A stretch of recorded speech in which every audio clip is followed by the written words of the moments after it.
Vamos a mirar algunos aspectos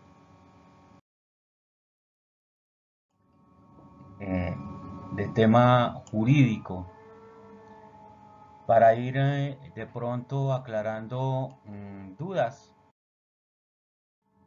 que al respecto se puedan presentar en el momento de la contratación. Algunos de los aspectos legales es como una pequeña reseña histórica eh, que podemos mirar a través de los códigos civiles en los diferentes países. Recordemos que nuestro derecho, nuestro ordenamiento jurídico, rogaría por favor todos apagar los micrófonos. Gracias. Viene del derecho romano, del derecho francés, incluso el código napoleónico, que son datos que interesantes saber de la historia un poco de dónde viene nuestro ordenamiento jurídico. Pero lo importante es aquí es que el 1101 del Código Civil, el Código Napoleónico, dice que el contrato es la convención por la cual una o más personas se obligan con otra u otras a dar, a hacer o a no hacer alguna cosa. De principio estamos viendo entonces que ya el contrato, una vez formalizado por las partes, obliga a las personas. Es una obligación para las partes. Y aquí quiero y aprovechar de una vez la oportunidad para aclarar que el contrato con el administrador representante legal no obliga solamente al administrador, obliga a las partes, obliga a la persona jurídica que lo está contratando. Por eso es un acuerdo de voluntades y es de obligatorio y estricto cumplimiento para las partes, no es para uno solo como en la mala práctica de la propiedad horizontal se ve que le hacen un contrato al administrador y el único que tiene que cumplir es el administrador, nadie más. Aquí nadie más está obligado. Si acaso eso se maneja, si acaso eso se maneja en el contrato laboral. Aquí estamos hablando de un contrato de prestación de servicios. Bien, entonces, en ese orden de ideas, miraremos entonces en la pequeña reseña histórica que les quiero compartir. Viene desde la Unión Soviética que expresaba, mire lo curioso, los actos jurídicos, esto es, los actos que tienden a establecer, modificar o extinguir relaciones de derecho civil. Pueden ser unilaterales o bilaterales los contratos. ¿Mm? Y entonces allí las obligaciones, pues obviamente quedan establecidas dentro del contrato. Un contrato en un momento dado unilateral es el contrato laboral. Por su condición y característica, por ejemplo, obliga en ese contrato, aparentemente, entre comillas, obliga solamente al trabajador, pero el código laboral protege los derechos de ambos, pero obliga en un momento dado, dependiendo los sucesos, al patrono o al empresario. Y aquí la diferencia entonces, en el contrato de prestación de servicios, obliga a ambos, para irlo teniendo en cuenta. No sin decir que en el anterior, sino como algunos en la copropiedad manejan uno que otro, manejan contrato laboral, que obviamente se ciñe por las directrices del Código Sustantivo Laboral colombiano, y entonces tiene otras características y otro manejo. Pero hay momentos en que estos dos contratos pareciera ser que tienen un punto equidistante de encuentro. Eso lo vamos a ver porque ahí es donde eh, hay otros manejos que se le dan en el sentido Por ejemplo, el acuerdo que hay, digamos, para el cumplimiento de un horario. El acuerdo que hay, por ejemplo, para em, los, los valores. El acuerdo que hay, por ejemplo, para ejecución. Entonces, un contrato de prestación de servicios tiene un término a cumplir. Pero si hablamos de un contrato laboral a término fijo, también tiene un término a cumplir, una fecha X de que se termina. Esas pequeñas diferencias o similitudes también que aparecen en los dos contratos ha confundido en la PH y por eso es que algunos tienden a que en un momento dado un contrato que es de prestación de servicios fácilmente lo convierten en un contrato laboral o mejor, un contrato realidad de tipo verbal, laboral por supuesto.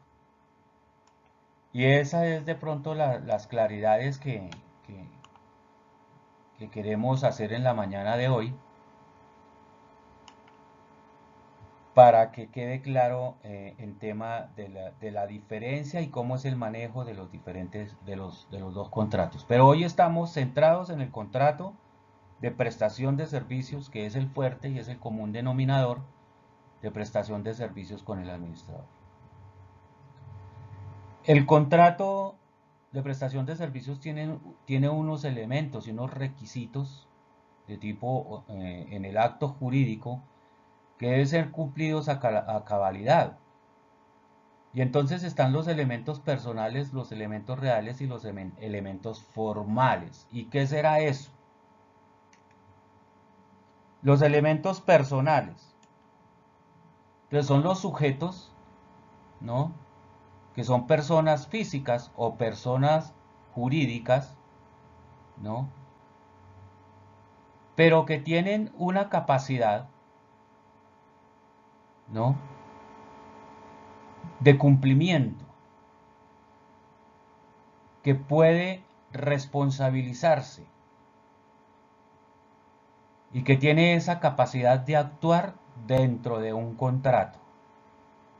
Para resumirles la diapositiva, ¿no? ¿Sí? Capacidad jurídica, como lo llaman algunos, es la capacidad en el ejercicio de actuar conforme las directrices de un contrato establecido. Ese es el elemento personal.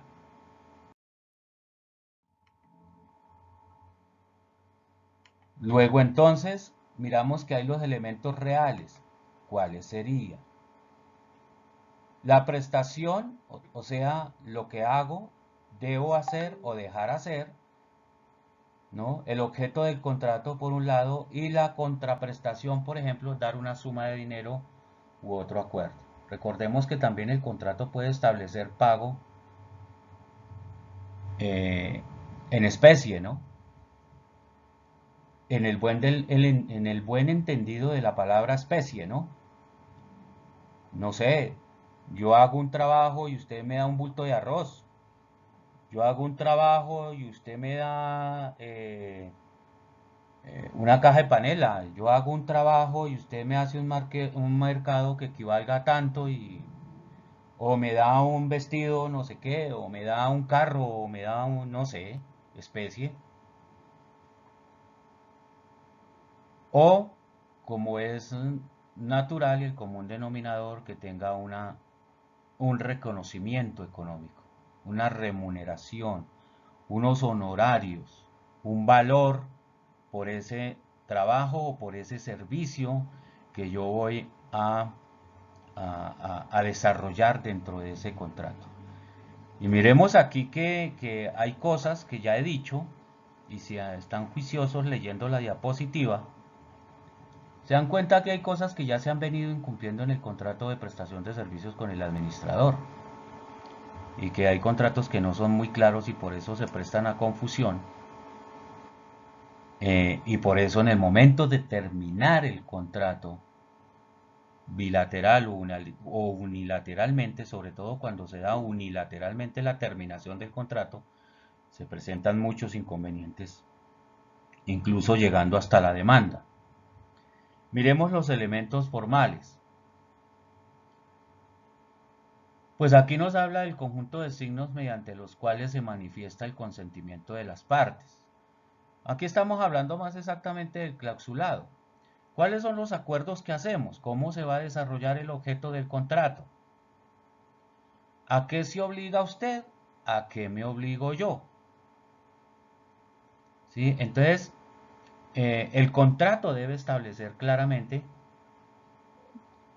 ¿no?, a qué se obligan las partes. Eso debe ser supremamente clarísimo. Las partes, ¿no? No una sola parte, las partes. Ambos se obligan. El contrato, dentro de los elementos formales que establece, algunos acostumbran, yo no comulgo mucho con el tema, pero algunos lo hacen porque les inspira confianza, es hacerle presentación ante notario público, por ejemplo, o llamar a dos testigos, donde firman que les consta que las partes firmaron ese acuerdo, ese convenio, ese contrato. Y eso está bien, no estoy diciendo que no se haga, eso está bien. Las formalidades del contrato las establecen las partes. Mire, es que usted, para que me firme este contrato y yo le pueda pagar lo que me está cobrando, usted debe traerme XXXXXX documentos. La otra parte también puede decir, bueno, y usted, para que yo le firme y esto y le haga lo que usted me está diciendo, usted debe cumplir con esto y esto debe estar fríamente establecido en el contrato. ¿Qué es lo que no pasa en el contrato de prestación de servicios con el administrador? Y entonces ahí se pierden garantías de las partes, tanto del uno como del otro, se pierden las garantías, se pierde la solidez del contrato, queda un contrato inestable, queda un contrato dudoso, queda un contrato que al momento, si hay un debate jurídico, una discusión jurídica, las partes no van a tener herramientas de que echar mano porque el contrato no permite, quedó difuso, no quedó claro y entonces no sabemos de qué echar mano. Por eso la importancia de los elementos formales del contrato.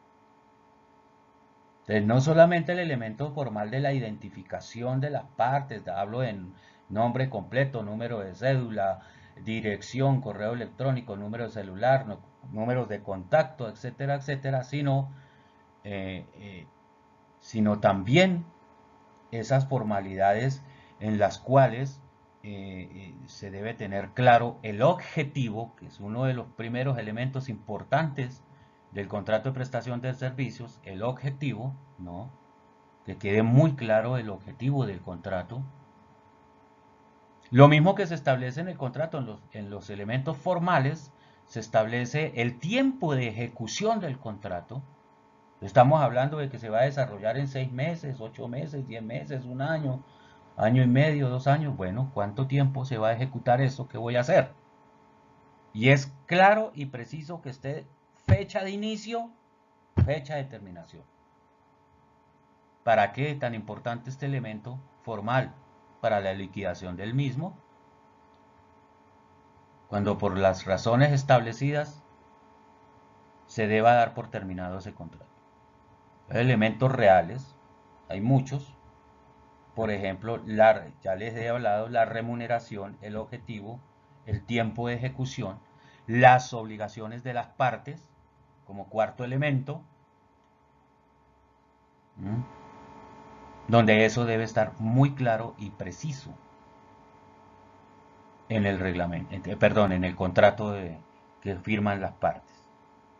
Y dentro de las obligaciones del contrato del administrador, por ejemplo, algunos enumeran las funciones que establece el artículo 51 de la Ley 675 del 2001 en tema de las funciones del administrador representante legal. Y yo digo, con que se haga la nota, con que se cumpla las directrices y funciones establecidas en el artículo 51 de la Ley 675 del 2001, está perfecto, porque es que ya están en la ley, son superiores y es de estricto y obligatorio cumplimiento. otras obligaciones u otras funciones diferentes que puedan establecerse dentro del contrato y que las partes estén de acuerdo, perfecto, se puede establecer dentro de las obligaciones los deberes. Entonces, para las formalidades hablaba de la presentación ante notario público o ante testigos. Eso es voluntad de las partes si quieren o no quieren hacerlo. Es potestativo de las partes si quieren hacer ese ejercicio de hacer las formalidades que a bien crean que asegure los derechos y las garantías de las partes. Eso es lo que se busca con mandar a autenticar las firmas, conseguir testigos, incluso algunos van más allá, además de conseguir los testigos, hacen que los testigos autentiquen las firmas, ¿no? Porque pues así se sienten más seguros, le da más credibilidad a algunas personas, entonces eh, hacen esas formalidades y eso está bien, hace parte del ejercicio mismo de la elaboración de un contrato. Entonces los requisitos básicamente son tres. Alcanzan la eficacia del contrato, consentimiento, objeto y causa. Mire que aquí hay el consentimiento. En primer lugar, se debe estar de acuerdo en firmar un contrato. Se debe tener claro el objeto, que ya lo dije. Y la causa, o sea, las actividades que se van a desarrollar. ¿Por qué debemos? Aquí hay algo bien interesante y es ¿por qué vamos a hacer un contrato? ¿O para qué vamos a hacer un contrato? Solo debe tener claro las partes. Ah, bueno. Una, por las garantías que pueda prestar el hecho de que usted firme y yo también firme. Garantía para el uno, garantía para el otro. Seguridad jurídica para el uno, seguridad jurídica para el otro. ¿Mm? Y aquí dentro de los requisitos del contrato, ya les había comentado, entonces viene el valor, el tiempo de ejecución, ¿no? Que son, que están intrínsecos y que deben estar establecidos en el contrato para que el contrato quede de manera completa, real y que sea un contrato eficaz, es decir, que esté dentro del marco legal, que sea aplicable y que las partes no tengan inconvenientes de lo que les hablaba ahora hace un rato, de que tengan confusiones y que en un momento dado de una discusión, un enfrentamiento jurídico puedan echar mano y que el contrato realmente haya quedado bien establecido. Por eso es un acuerdo entre las partes. ¿Mm? Y que debe haber un consentimiento. Ojo con eso, consentimiento. No es tenga firme aquí ya, eso de que lo voy a leer. No, eso que lo va a leer firme. No, consentimiento. Consentimiento, compadre, como dijo alguno. No, ese consentimiento es que yo realmente voy a firmar porque estoy de acuerdo. Una cosa es estar de acuerdo y otra cosa es estar obligado a firmar. Firmo porque estoy de acuerdo con las directrices, con lo que estamos diciendo, que su objeto, su ejecución, los términos, el valor, el tiempo, todo eso estoy de acuerdo. Es decir, consiento y manifiesto que estoy de acuerdo con lo que acabamos de plasmar en el contrato. Y si no estoy de acuerdo, pues lo manifiesto. Por eso hablamos de consentimiento. Debo estar consciente de lo que estoy firmando. Que eso en la práctica a la hora del té, a veces firmamos sin ni siquiera mirar el título. Entonces, para irlo teniendo en cuenta, porque se nota, si el término me lo permite, si, más bien, si la posición que tengo me lo permiten, obviamente lo hago con respeto y hablando de casuística. En los casos en la vida real se firman un contrato que tienen un formato que se lo encontraron por ahí con el doctor Google, o alguien de pronto le dijo, mire, es que yo tengo aquí un modelo, utilice eso. El contrato tiene unas formalidades como lo vimos. Y aquí la diapositiva nos está diciendo de tener un consentimiento, un objeto, una causa, más los otros elementos que ya les comenté. ¿Y por qué? Porque se necesita que se garantice la seguridad jurídica para las partes. Como vuelvo e insisto mucho,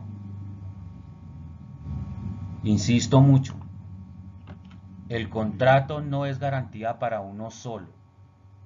En este tipo de contrato, prestación de servicios debe salvaguardar las garantías para las partes. Para las partes. Esa es una de las esencias del contrato, de firmar un contrato. Ahora, puede haber un contrato de prestación de servicios de tipo verbal y es totalmente válido. ¿Y aquí a qué se aboca? Pues a la buena fe de las personas. Yo le hago una tarea, usted me paga por realizar esa tarea, vale tanto, la voy a hacer en tanto tiempo, usted me da garantías de esto, yo le doy garantías de lo otro y lo ejecutamos. Y ahí, ¿dónde consta la seriedad, el respeto, la responsabilidad de las personas, pero sobre todo la buena fe en un contrato verbal? Porque es tenerle confianza a la persona, verdadera confianza, creer en la palabra. Ustedes recuerdan hace 30, 40 años atrás, la palabra era sagrada, la palabra era de estricto y obligatorio cumplimiento. Yo doy mi palabra y eso se cumple. Yo digo voy a hacer y lo hago. Yo digo no voy a hacer y lo hago o no lo hago. O sea, la palabra que lamentablemente duele recordarlo y hoy lamentablemente la palabra está en entredicho, está en duda, está en tela de juicio. La seriedad, la responsabilidad y el cumplimiento de las personas. Entonces, para que no hayan dudas, para que no haya eso, fírmeme un contrato. Con eso yo tengo que soportar y decir si usted se comprometió a hacer esto, esto, esto y esto y no lo hizo, por lo tanto entonces tiene su castigo, tiene su penalización. Entonces, fíjese lo importante de los requisitos del contrato.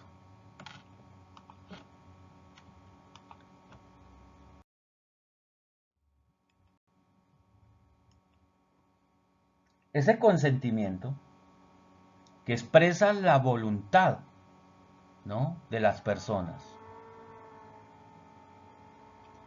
Entonces, cuando hay esa voluntad y se expresa ese consentimiento, por supuesto que es libre, ¿no? Es libre. Si a mí me obligan a firmar un contrato, deja de ser libre y deja de ser consentimiento, porque no es de mi resorte el querer firmar, sino me obligan. Entonces ya eso cambia de característica, ya se aparta de la voluntad, ¿no? Y entonces es muy, pero muy importante el consentimiento. Y ahí es donde yo lanzaría una pregunta para la reflexión y para mirar y consultar e investigar y mirar a ver, ¿realmente el contrato de prestación de servicios entre el administrador y el consejo de administración se hace con sentimiento, con consentimiento, a conciencia de la garantía de las partes? Porque es que el consentimiento es expresar la voluntad de aceptar las condiciones de un contrato. Y alguno dirá, sí, profe, claro, porque el contrato lo firman, pero mi pregunta es, sí, listo, lo firmó, pero ¿estaba consciente? ¿Realmente fue su consentimiento? ¿O es la obligación, es el deber, es la necesidad? ¿Es qué? Porque es que uno revisa contratos de prestación de servicios de administradores Y uno dice, miércoles, y aquí faltó esto, faltó aquello, faltó lo otro. Hay duda en esto, hay duda en aquello. Entonces, eh, por eso el objeto debe ser muy claro, muy bien eh, establecido en el contrato. Ese objeto del contrato debe estar muy preciso y claro. Algunos lo tienen, por supuesto, no todos los contratos, no estoy diciendo que los contratos en general en Colombia del administrador estén mal hechos. Hay uno que otro que adolece de muchas cosas, muchos diría yo, que adolece de muchas cosas, de mucha claridad y por eso algunas copropiedades están en problemas serios, incluso de demanda. Y el objeto del contrario, lo dice la diapositiva, debe expresar necesariamente todos los criterios que estén dentro del marco legal. Y por supuesto, las costumbres y el orden público, ¿no? Que se dé con las directrices del ordenamiento establecido, en este caso, en nuestro país.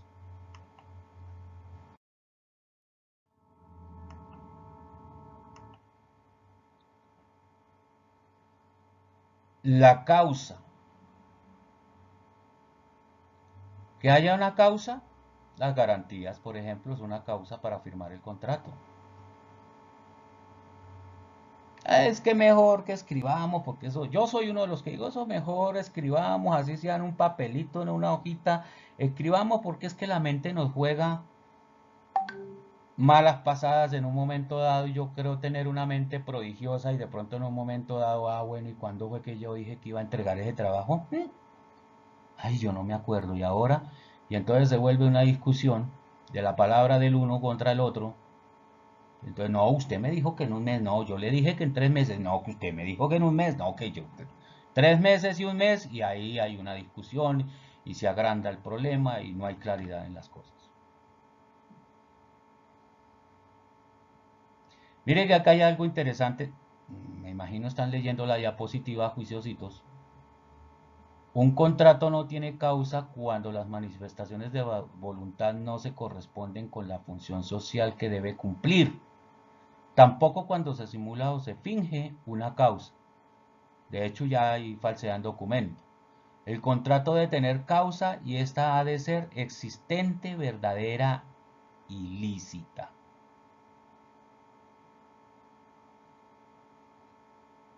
Esa causa está intrínseca en el objeto del contrato. ¿Cuál es el objeto a desarrollar dentro de ese contrato que se está firmando? Y ahí entonces es la causa de ejecutar X o Y tarea, ¿no? Disponiendo todas las herramientas necesarias y todo ese cuento que se echa en el objeto del contrato, para el caso del administrador, que es el enfoque que le damos, que diga que el objeto del contrato es administrar con eficacia y eficiencia el patrimonio, la copropiedad, todo eso como lo relata el artículo 36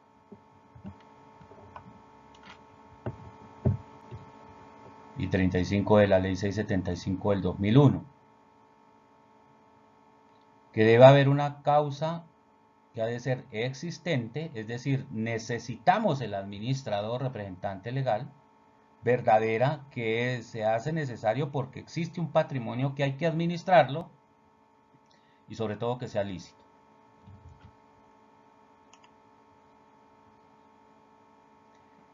Y entonces la causa, ratificamos en la fuente, es el origen del hecho jurídico generador de obligaciones o de un acto jurídico. Y el fin es el propósito o finalidad. Fin hablando de finalidad perseguida para las partes al llevar a cabo el acto o negocio jurídico. Causa fuente. Necesitamos un administrador. Causa fin. Que nos administren eficaz y eficientemente el patrimonio. Le resumí la diapositiva en 3 frases.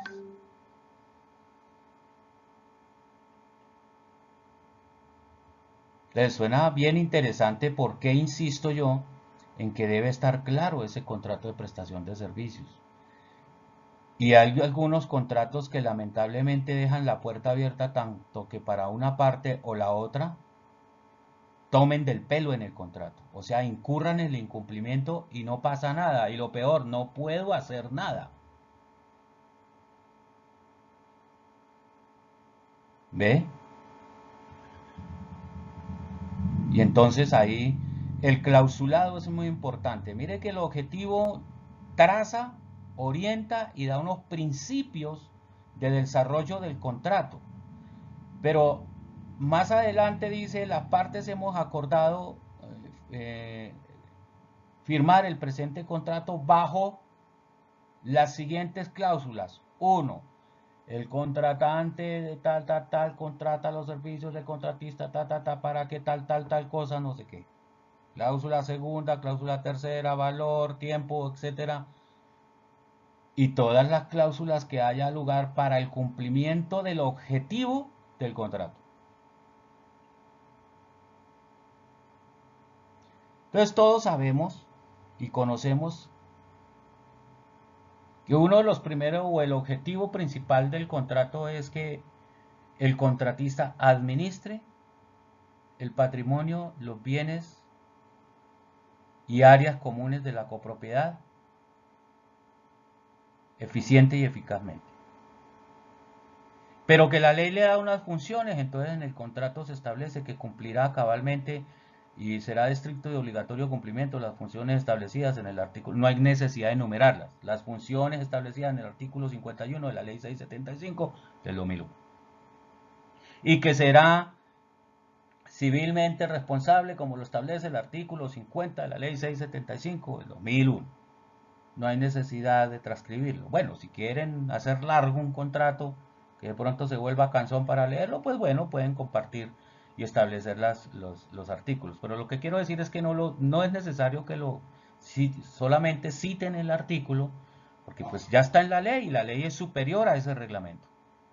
Perdón, a ese contrato. Entonces, ya está en la ley, es de estricto y obligatorio cumplimiento. En el contrato van otras funciones, otras tareas, otras cosas que ameriten el objeto y desarrollo del contrato.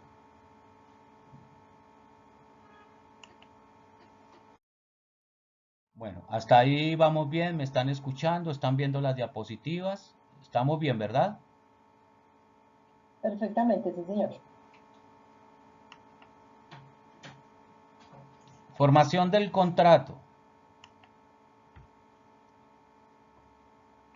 Actos, causas, hechos, requisitos y formas que instantánea o sucesivamente han de confluir para la perfección y cumplimiento del contrato. Y entonces aquí es donde diga cuánto vale el contrato. Ah, tiene un valor. Cláusula X. Perdón, hago la pregunta. Si ven la diapositiva, ¿ustedes la alcanzan a leer? Sí, señor. Yo quiero que alguien me ayude en la lectura de la diapositiva que está al frente. Es que alguien me está diciendo que no se ven las letras.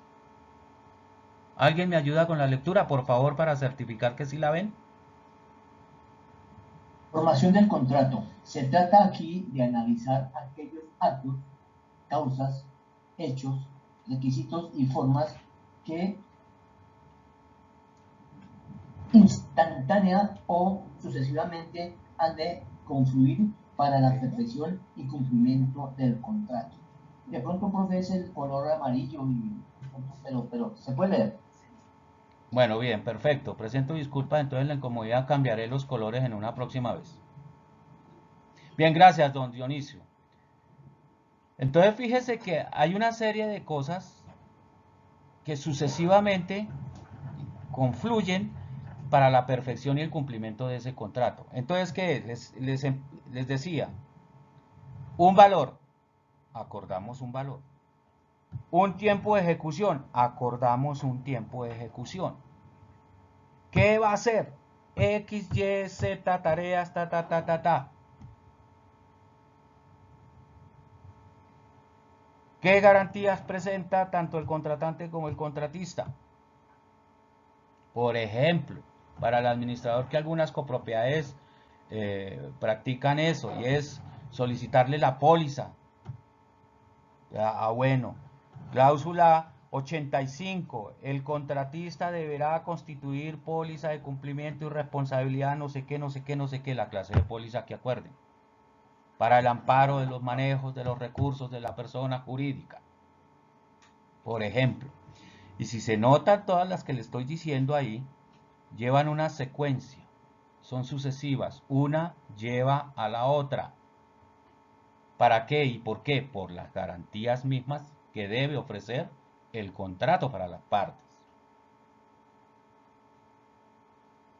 Y así es que se va perfeccionando el contrato para llegar a la ejecución, para llegar a la firma de ese contrato después de acuerdo de voluntades.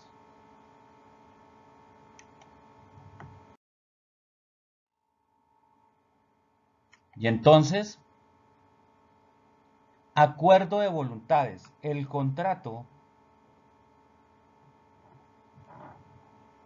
y aquí me atrevo a decir algo que seguramente estará en contraposición de algunos conceptos,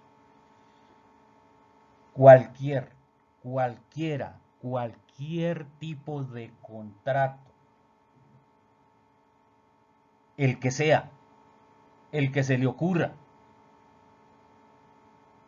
escrito, verbal, siempre laboral o de tipo civil, comercial, siempre será un acuerdo de voluntades. ¿Y por qué digo esto? Simple y llanamente porque si yo no estoy de acuerdo no firmo. Por eso yo siempre hago la comparación, si es un acuerdo de voluntades. Ay, pero es que me obligan a esto, tengo que hacer esto, tengo que cumplir un horario, tengo que no sé qué, tengo que hacer aquello. O sea, me obligan. Claro, es que una vez que usted firme queda obligado. Tanto en el contrato laboral como en el contrato de prestación de servicios, como en el contrato por honorario, como en el contrato por tarea y labor, con el contrato mientras dure la obra, bueno, tantos contratos que se inventaron ahora, pero cualquier tipo de contrato, incluido el laboral, oído lo que estoy diciendo porque aquí es donde yo me meto en problemas, incluido el laboral, debe ser un acuerdo de voluntades. Si yo no estoy de acuerdo con lo que me paguen el mínimo y que me toque cumplir con 8 horas, pues no firmo el contrato. Profe, pero es que yo necesito el trabajo. Bueno, entonces póngase en otra sintonía y mire a ver qué hacemos. Porque es que si yo firmo un contrato, es porque estoy de acuerdo. De lo contrario no lo firmo. Pero como el contrato laboral ya trae unas directrices según Código Sustantivo Laboral, por eso yo sugiero en PH el contrato laboral es mejor que no lo manejen. Pero pues si la copropiedad tiene la capacidad financiera para soportar sobre sus hombros una responsabilidad de tipo laboral en prestaciones sociales, seguridad social y todo ese tema, pues perfecto, háganlo. Pero el administrador que vaya a esa copropiedad con ese contrato laboral, estoy hablando del laboral, porque estoy haciendo como el comparativo y las diferencias, y hay algunas similitudes de pronto que ahorita cuando hablemos de horarios, ahí van a encontrar algo bien especial, y es que lo firmo. Si yo firmo, independientemente de la necesidad, porque es que aquí juega un papel importante la necesidad, necesito el empleo, necesito el trabajo. Entonces yo lo firmo, no me gusta, me van a pagar el mínimo, pero ¿qué hago?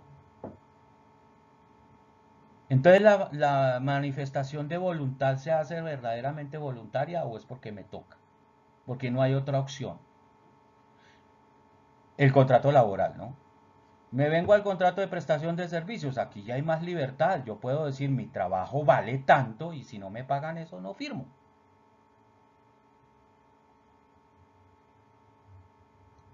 Por eso es un acuerdo de voluntades. Todos los contratos deben ser así, un acuerdo de voluntades.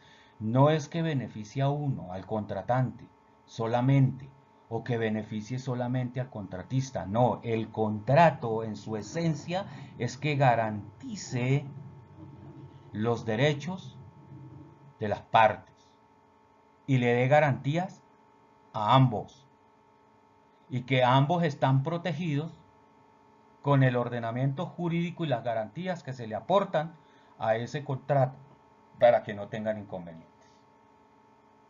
Ahora, el contrato, seguramente, pero miremos las voluntades. Miren el concepto que dice del tema de la voluntad. El contrato necesita de la manifestación inequívoca de la voluntad de las partes que conformarán el acto jurídico. Una vez expresadas las voluntades de las partes, le da forma al contrato. Y prueba de ello y consentimiento de ello seguramente llegará a la firma del contrato. Para resumirles la diapositiva, ¿no?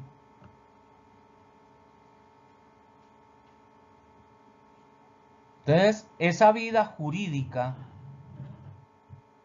que tiene el contrato de prestación de servicios ampara los derechos del uno, como hasta el cansancio lo tengo que decir.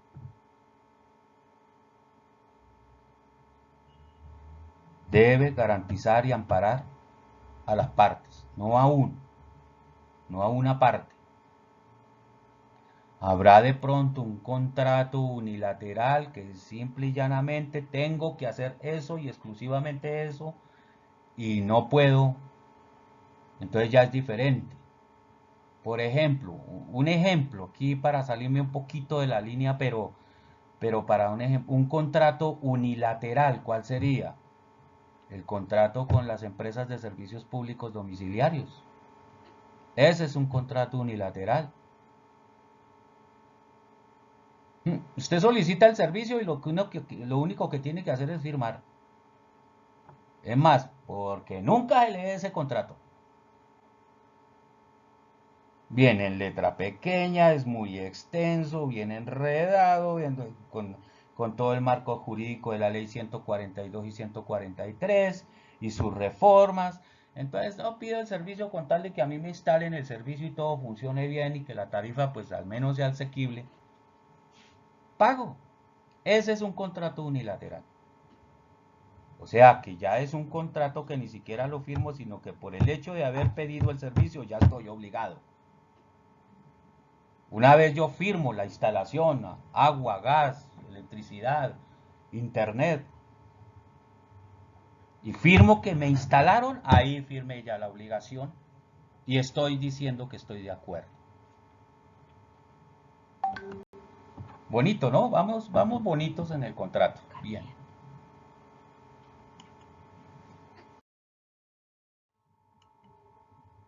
Oferta y aceptación. Se abre convocatoria para nombrar el nuevo administrador.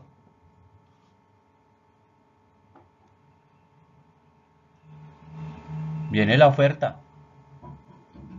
Que ahí es donde vale la pena y aprovecho algo de la oportunidad que si bien es cierto no va al tema, pero es que la convocatoria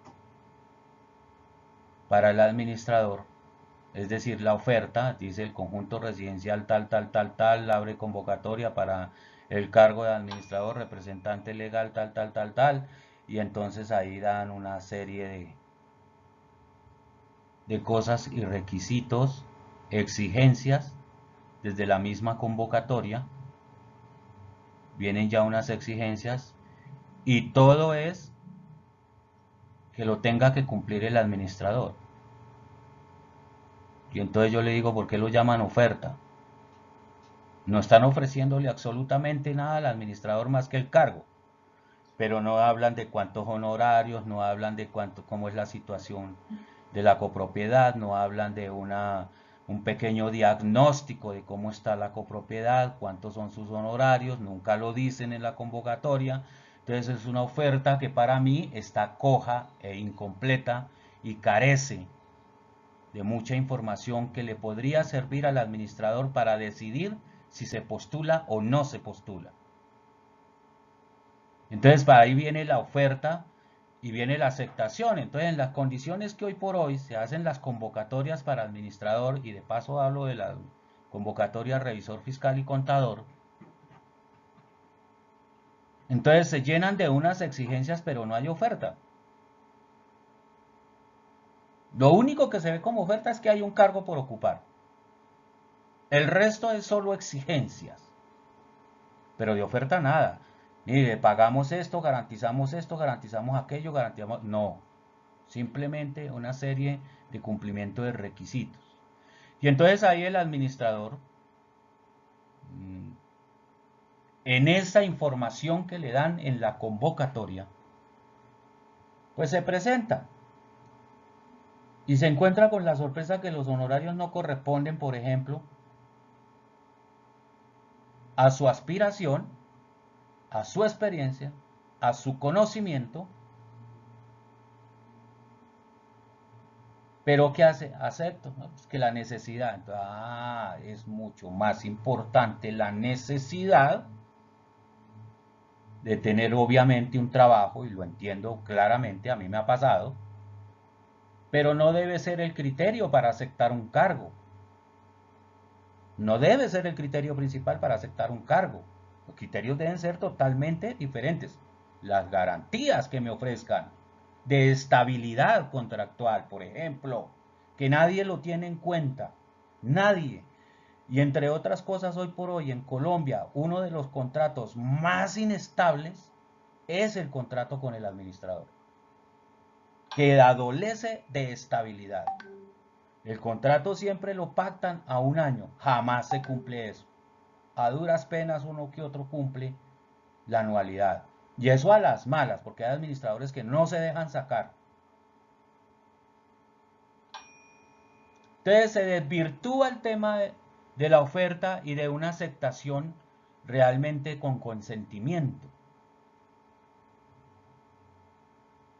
Empezando porque como no ofrecen absolutamente nada, pues no se puede después en el camino discutir cosas diferentes porque nunca ofrecieron nada, que eso es otra desventaja que tiene el administrador, el revisor fiscal y el contador. Porque ni siquiera los honorarios los puede discutir. Ah, no, aquí eso fue lo que aprobó la asamblea y entonces se desvirtúa el acuerdo de voluntades, oído lo que estoy diciendo.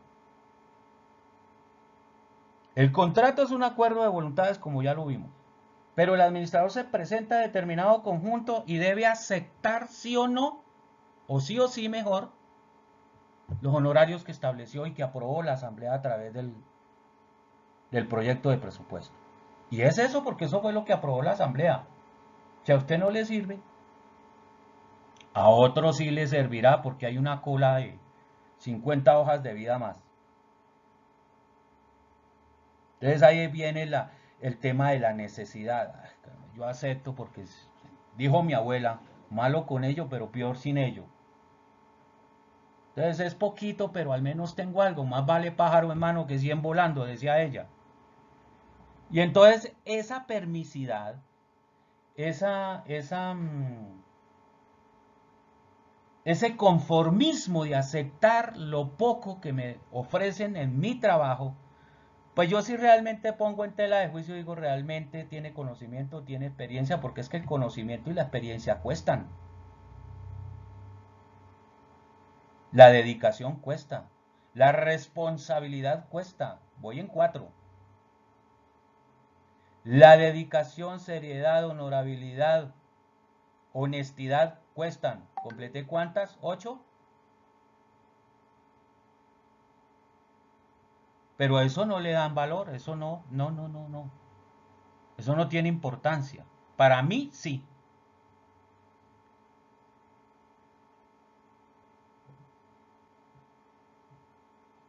Uno escucha en las asambleas, no, eso que le vamos a pagar todo eso al administrador si ese no hace nada.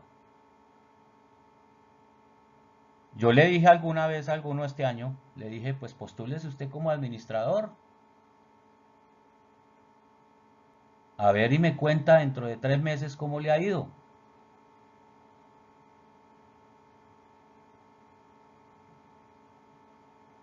Porque es que ahí es donde una cosa es lo que se escribe, otra cosa es del dicho al hecho hay mucho trecho, decía mi abuela.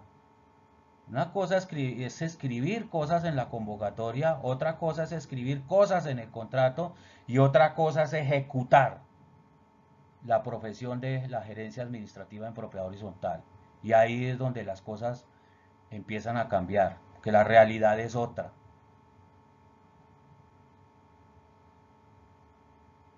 Muchas veces, por ejemplo, no, aquí la convivencia, no, aquí no hay problemas, y resulta que es un infierno ese conjunto. Y enderezar la convivencia en una copropiedad cuesta. Se requiere de experiencia, se requiere de conocimiento. Y eso vale, porque no lo reconoce.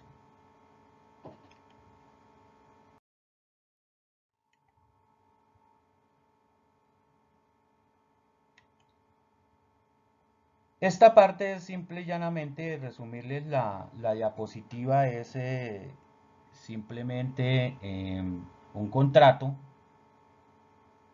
entre ausentes y distantes. Se puede realizar, obviamente. Sí, profe, elabore el contrato, me lo envía al correo, yo lo reviso, le hago las sugerencias, le hago los cambios, no sé qué, y se lo reenvío, su merced lo imprime, lo firme, vuelve y me lo envía para que yo lo firme y Eso se puede hacer. Lo único cierto es que el contrato queda formalizado cuando ya el contrato contenga la firma de todos los que intervienen en ese contrato, si son 3, 4, los que sean. Queda debidamente establecido y formalizado el contrato con la última firma. Es decir, que hayan firmado todos quienes tienen que firmar. Pero se puede hacer, es lo que estoy diciendo. Entre ausentes, distantes, sí, claro. Y hoy por hoy el ciberespacio ha facilitado eso. Entonces yo puedo fácilmente hacer un contrato estando en Colombia, hacer un contrato en México, España, Chile, no sé, China, Japón, perfectamente. Y guarda las mismas directrices y obviamente eh, la obligatoriedad de las partes.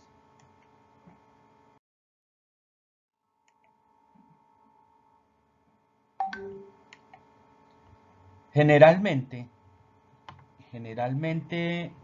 siempre hay una etapa precontractual en todos los contratos.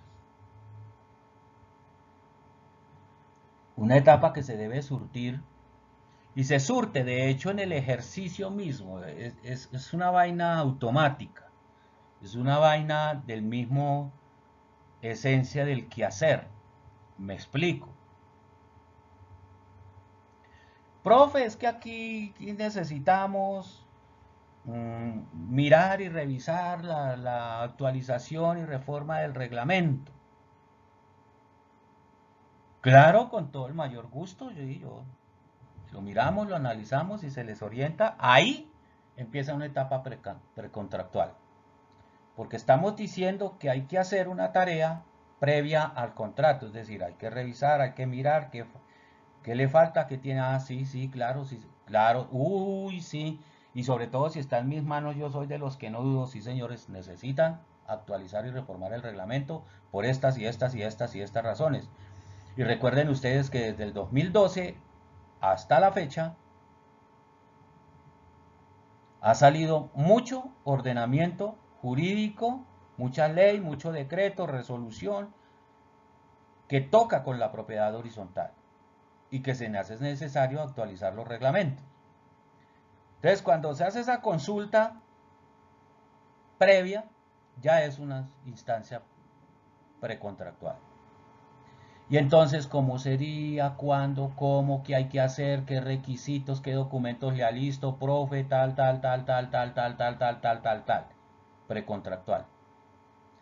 Listo, que ese trabajo vale tanto, que tiene que reunirme tantos documentos, que te esto, que aquello, que lo otro, que aquí, que allá, tal, tal, tal. Listo. Bueno, profe, mándenos la cotización, no sé qué, ta, ta, ta, ta, ta, ta. Listo. Se dio por aceptada. Entonces viene la parte contractual.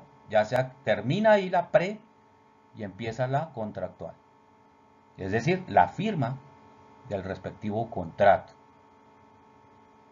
Todo eso que dijimos antes en la pre-contractual lo vamos a cristalizar y a formalizar a través del contrato. Que vamos a hacer la reforma del reglamento, actualización del reglamento, tal, tal, según el nuevo ordenamiento jurídico, tal, hará parte del objeto del contrato. Que el profesor Francisco, como especialista en el tema, como experto en el tema, nos va a cobrar tanto. Tal. Precontractual se dijo todo eso, pasé una cotización, una propuesta, etcétera, la estudiaron, la revisaron, bueno, lo que sea,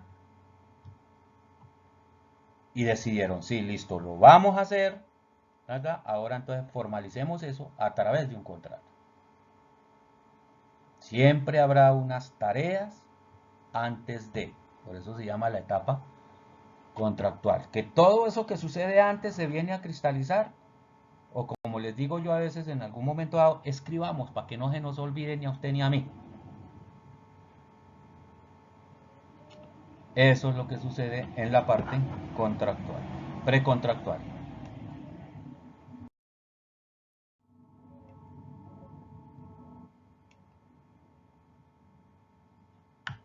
La forma de los contratos, pues, es de suma importante. Los contratos pueden ser los contratos pueden ser verbales o escritos, ¿no? Y dice algo bien interesante, verbales si su contenido se conserva solo en la memoria de los intervinientes, ¿no? Y ahí es cuando yo les digo, no, venga, ¿por qué mejor no escribimos? Porque después yo le cobro 100 pesos y después resulta usted diciéndome que le cobré solo 60 pesos. Y ahí vamos a tener un lío. Y cuando se trata de plata es mejor escribir, digo yo.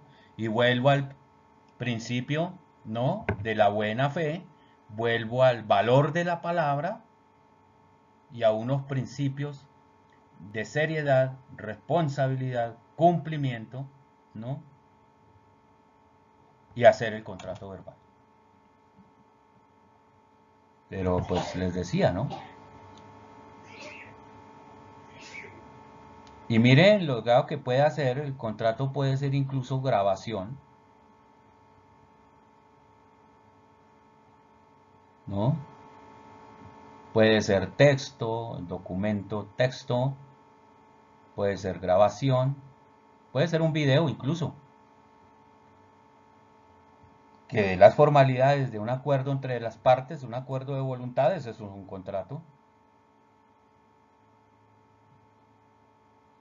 en las diferentes formas de los contratos, ¿no?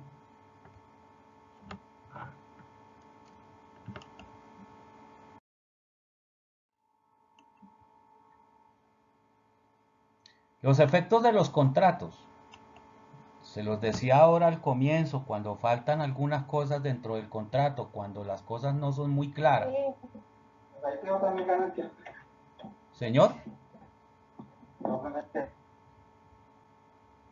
cuando las cosas no son muy claras en el No, contrato. sí, yo dije no. Problemático. No sé si me ayudan con el micrófono, por favor. Ya voy a terminar. Los efectos del contrato. Uno de los primeros efectos que debe ocurrir en el contrato es la garantía para las partes. Lo otro es que obliga a las partes. Ese es un efecto inmediato. Una vez se firma el contrato, obliga a las partes. Y es de estricto y obligatorio cumplimiento para las partes. Y en los efectos del contrato, bien vale la pena decirlo, que en el contrato, en la gran mayoría, por no decir todos los contratos, establecen, por ejemplo, las famosas cláusulas penales o la cláusula de incumplimiento. Y entonces el incumplimiento, el contrato tiene un efecto de un castigo, una penalización que se acuerda. Dentro de ese acuerdo de voluntades se establece que si usted me incumple, me pagará X o Y porcentaje del valor del contrato, o me paga X valor de dinero, o hace aquello, o hace lo otro. Y lo mismo hacia la otra parte, ¿no? Si usted me incumple también, entonces deberá corresponder en la misma manera.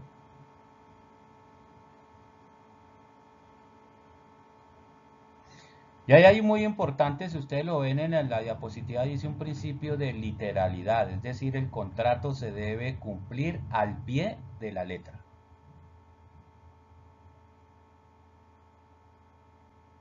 ¿Mm? El efecto del contrato solo aplicará entonces cuando las partes aceptan las condiciones del contrato. Solamente ahí, cuando se establece la firma de ambos, o de las partes, de quienes firmen, o los que tengan que firmar el contrato, solo ahí surte los efectos jurídicos y contractuales que debe haber. A falta de una firma, el contrato está cojo.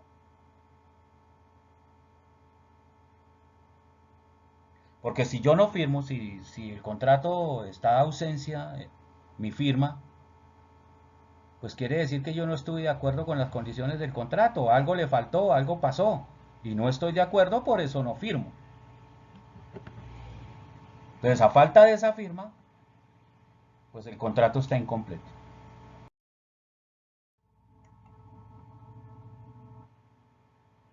Al resumir la diapositiva, entonces se insiste mucho en las garantías.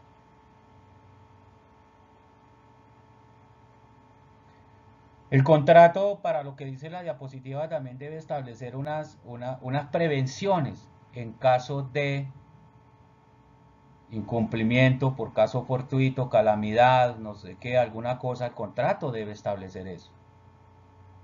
¿Sí? Porque nadie está exento de que le suceda algo y en la ejecución del contrato se pueda ver afectada porque yo no podré cumplir con el contrato por X o Y motivo. Un ejemplo claro ahora por estos días en mi caso, estoy en recuperación de la operación. En un momento dado eso afecta al contrato. Ah, bueno, entonces ahí debe haber una salvedad en el contrato donde permita suspender, permita hacer alguna figura, ¿sí? Mientras la recuperación.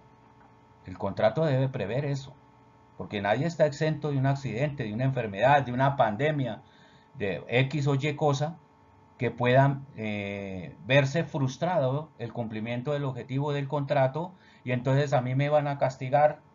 Estoy tirado en una cama, pero por incumplimiento del contrato, entonces me van a castigar con la cláusula penal, con la cláusula de incumplimiento, la demanda por incumplimiento y etcétera, etcétera, y me van a quitar hasta el gato porque incumplí. No, el contrato debe dejar abierto una previsión de si el caso fortuito, calamidad doméstica, ¿qué otra cosa hay ahí? Bueno, incapacidad manifiesta, pues que se pueda resolver de la mejor manera entre las partes.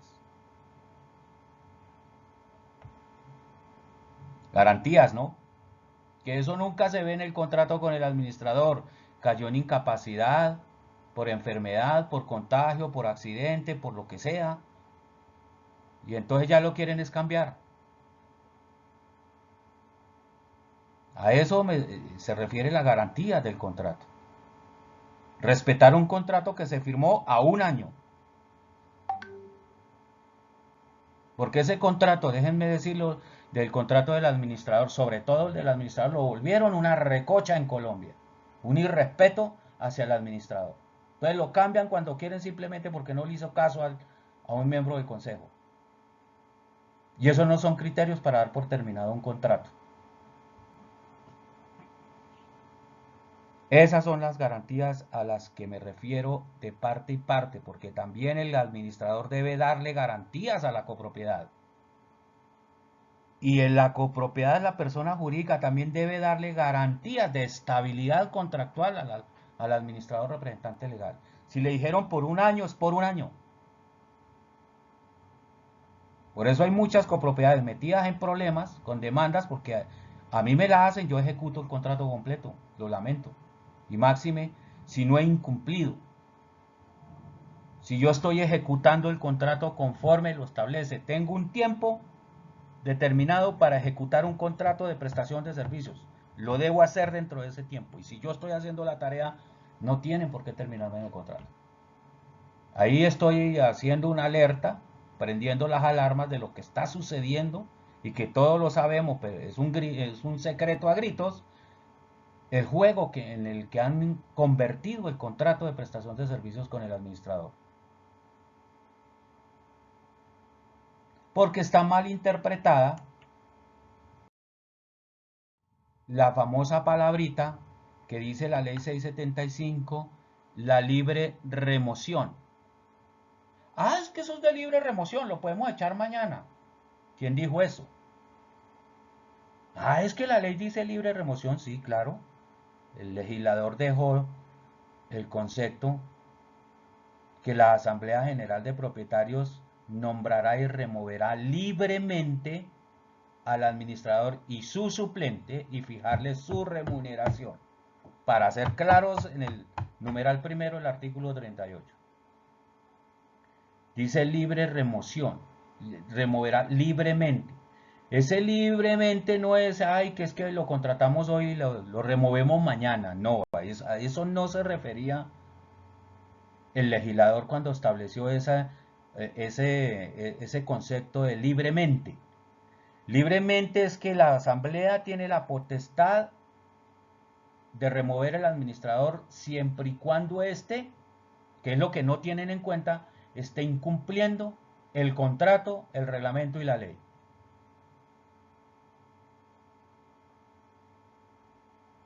Pero no, en propiedad horizontal me cayó mal, lo echamos. No me hizo caso, lo echamos. No me dio el parqueadero, lo echamos. Le terminamos el contrato y se inventan cualquier cantidad de cosas para poder sacar al administrador. Y si me preguntan, ¿usted está defendiendo a la administrador? Sí, yo meto las manos al fuego por los administradores. Y contractualmente el administrador no tiene garantías en Colombia. Que eso sí es lo que debe establecer los proyectos de ley que están buscando la reforma de la ley 675 y allí no dicen absolutamente nada de eso. Y lo hablo con carácter y lo hablo fuerte porque esta parte me tiene a mí muy sentido porque no hay garantías para el administrador. Juegan con los destinos, el futuro, la supervivencia del administrador. Entonces lo contratamos hoy y si no nos gustó mañana lo echamos. Así porque sí, porque es de libre remoción. Ojo que ese concepto está mal interpretado. La libre remoción es que se tiene la potestad de removerlo cuando las condiciones estén dadas para removerlo. Y acuérdense que estamos hablando de un contrato de prestación de servicios que lo rige el Código Civil. Y el Código Civil rige unas directrices en tema de terminar unilateralmente el contrato, pero el contrato también establece cómo, y debe tenerlo, cómo se termina un contrato unilateralmente. O sea, cómo puede el contratante terminar un contrato unilateralmente. Y eso va para las partes, ¿no? Recuerden que es un acuerdo de voluntades y es obligatorio cumplimiento para las partes. Es decir, aquí siempre se ve en el común denominador que el consejo de administración es que siempre le termina el contrato al administrador y se deja entrever que siempre son ellos y que el administrador no puede terminar el contrato. Claro, yo una vez me sienta incómodo, que me están incumpliendo a mí o no me dejan trabajar, violando el objetivo del contrato, yo doy por terminado el contrato. Yo lo puedo terminar unilateralmente. Y esas son cosas que no las tenemos en cuenta, que no, sino simplemente es que ni le dan la oportunidad al administrador de pensar si puede terminar el contrato. Cerró la oficina anoche a las 11 de la noche, se fue a medianamente a descansar porque le toca otra vez mañana y cuando está abriendo la puerta ya le tienen la carta de terminación del contrato. Porque así pasa en propiedad horizontal.